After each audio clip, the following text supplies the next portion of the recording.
A lot of African Americans do not have decent places to live. Systemic racism in the United States in homeownership is a massive, massive issue.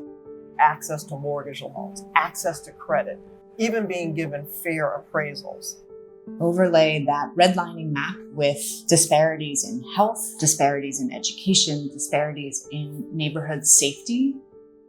In the last 20 years, Chicago has lost around 400,000 African Americans, lost in the sense that they've moved.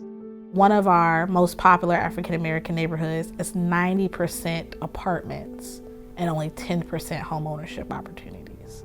It is time to change the paradigm. We have to make that shift so that we are all on equal footing. You have to be able to influence laws in order to really have an impact and to make a change. We're there from an advocacy standpoint, looking at what are the issues that are really impacting Black families and how we can work with our local, state, and federal elected officials so that their policies are directed towards inclusion. We were putting a barrier in place for families who, for much of their life, they had been told, sorry, you're not eligible. We were just another cog in the wheel, and we needed to change that. Having access to credit is a huge challenge and a barrier for a lot of folks in our community. We have financial counseling, it's education, it's working on alternate trade lines because that's actually something that we have available through our loan product. Those little changes are going to make a big impact when you come to apply. The African American community does not have generational wealth the same way a lot of other communities do. There was a lot of unfair lending practices for my parents' generation and my grandparents' generation that stopped them from being able to access homes.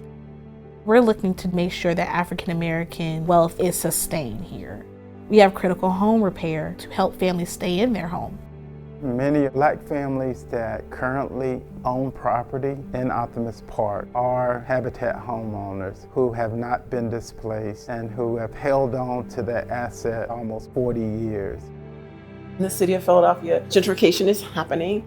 Our work provides access for families to come back to communities and to provide an opportunity for affordable home ownership in those spaces.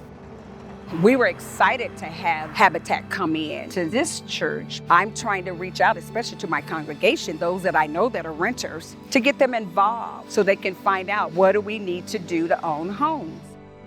At Habitat Chicago, we're shaping our programs around Black communities and the neighborhood. We're making sure the residents have an input in the design of the home. They have an input in the programs that we are providing to them. No one's going to be able to tell you what their block needs better than the people who live on their block. You have to be an active listener. You cannot be the only speaker in the room. We have to keep working at building trust in the community because the hurt is so deep.